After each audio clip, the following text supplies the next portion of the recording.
Alright, welcome back to my channel. My name is Alex. I'm a author, editor, writing coach, and on my channel I talk about books.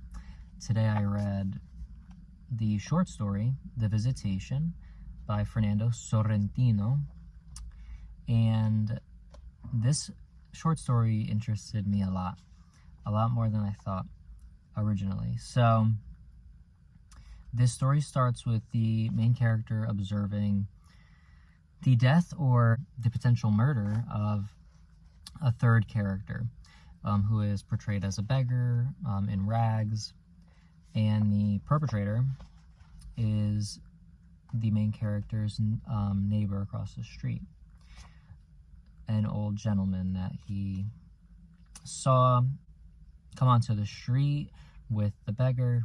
He nudges the beggar along after the beggar is not being quick enough for the old man. And as a result of the nudge, the beggar falls to the ground, cracks his head on his skull on the cement, and the old man then drags the beggar's body towards the sidewalk out of the street and then runs right back inside into his house to avoid anyone equating him with the death murder. However, our main character witnessed it. So, in classic kind of Latin American literary tradition, this short story does have some elements of like fantasy or surrealism. So our main character is brought back to this memory 10 years after the initial event, as he doesn't say anything, doesn't out the man for being the murderer.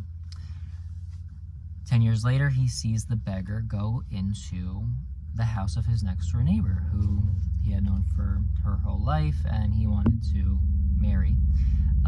So she was pregnant. So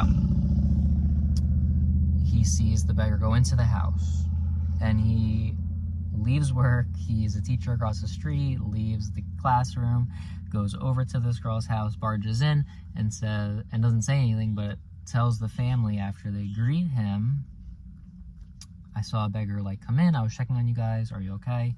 There was no one there. So he learns the kid's name, gets to see the newborn baby, and then 10 years later is brought back to this memory. And he's brought back to this memory because the old gentleman leaves his house and a pebble lands in his yard and distracts him, and he falls on the ground, cracks his skull, dies. The main character witnesses this. He also, before the man falls and dies, he witnesses the son of the next door neighbor playing with pebbles on the roof. His name is Gustavo. And Gustavo's the one who throws the pebble. Gustavo doesn't see anything happen. But the next day, the main character sees the beggar again leave the house with his bag, his gray cloak, and everything. The house of his neighbor. And that day, that boy is not found in his bed in the morning, and they never find the boy again. So the surrealist aspects definitely speak to the Latin American literary tradition in a way that is present in works by writers like Gabriel Garcia Marquez, in other texts that I have read, which I plan to do some videos on too. Some of them are written by Cuban writers, Puerto Rican writers, and other diasporas in the Latin American literary world. So this text also is interesting to show the kind of relationships that people have and can have and fail to have, and also comes from a philosophical perspective and standpoint as to deciding what is right and what is wrong, when to intervene and when to not intervene, when to get involved and when to not get involved. The main character in the Visitation definitely felt like he did not want to get involved. He even goes through some reasoning to support his decision to not, out the older neighbor as the murderer, by mentioning things like he's old. He doesn't want to have the old man live out his life in jail. He knows the old man is, a pretty decent guy. He figured it was an accident. He knew it didn't happen purposefully. But overall, it was a good read. In terms of what we could take away as writers,